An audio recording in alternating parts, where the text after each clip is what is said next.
அரசின் அனுமதி இல்லாமல் அதிகாரிகள் ஆளுநரை சந்திக்க கூடாது என அமைச்சர் CTR நிர்மல்குமார் தெரிவித்துள்ளார். மதுரை மாவட்ட வளர்ச்சி ஒருங்கிணைப்பு கண்காணிப்பு குழு கூட்டத்தில் பேசிய அவர், அரசின் திட்டங்களில் தலையிடும் அதிகாரம் ஆளுநருக்கு கிடையாது என்றும் தெரிவித்துள்ளார். அதாவது மக்களால் தேர்ந்தெடுக்கப்பட்ட அரசும் மக்களால் தேர்ந்தெடுக்கப்பட்ட உறுப்பினர்களும் அவர்கள் அதிகாரத்திற்கு உட்பட்டு நம்ம ஆய்வு செய்யலாம், பண்ணலாம். எந்தவித அதிகாரமும் இல்லாமல் கவர்னர் எங்கேயும் எந்த திட்டத்தையும் ஆய்வு செய்ய உரிமை இல்லை. அதை இந்த அரசு என்னைக்கும் அனுமதிக்காது. ஸோ எங்கேயாவது தேவையில்லாமல் கவர்னர் இந்த அரசின் நிர்வாகத்திலோ இல்லை ஆய்வு செய்வன்ற போக்கில் எங்கேயாவது தலையிட்டால் அதுக்கு கடுமையான கண்டனம் தெரிவிக்கப்படும். கண்டிப்பாக எந்த அதிகாரிகளும் அரசின் அனுமதி பெறாமல் அதற்கு எந்த ஒத்துழைப்புகளும் கொடுக்கக்கூடாது என்பது இந்த அரசின் சார்பாக கேட்டுக்கொள்கிறோம்.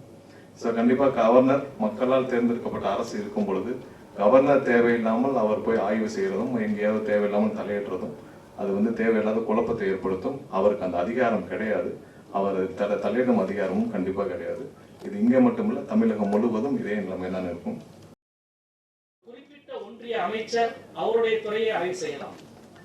ஆனால் பல துறைகளில் ஆய்வு நடத்துவதற்கு இந்திய அரசியல் சாசனம் எங்களுக்கு மட்டுமே உரிமை வழங்கியிருக்கிறது. எங்கள் உரிமையை வேறு யார் எடுக்க நினைத்தாலும் அதை நாங்கள் அனுமதிக்க மாட்டோம். அதை இந்த நேரத்தில் தெளிவாக சொல்லிக்கொள்ள கடமைப்பட்டிருக்கிறேன்.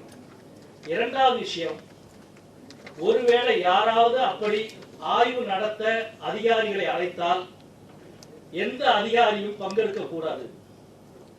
அப்படி பங்கெடுத்தீர்கள் என்றால் அடுத்த திசா மீட்டிங்கில் உங்களுக்கு அழைப்பாணை சம்மன் அனுப்பப்பட்டு அது குறித்து விளக்கம் கேட்கப்படும்.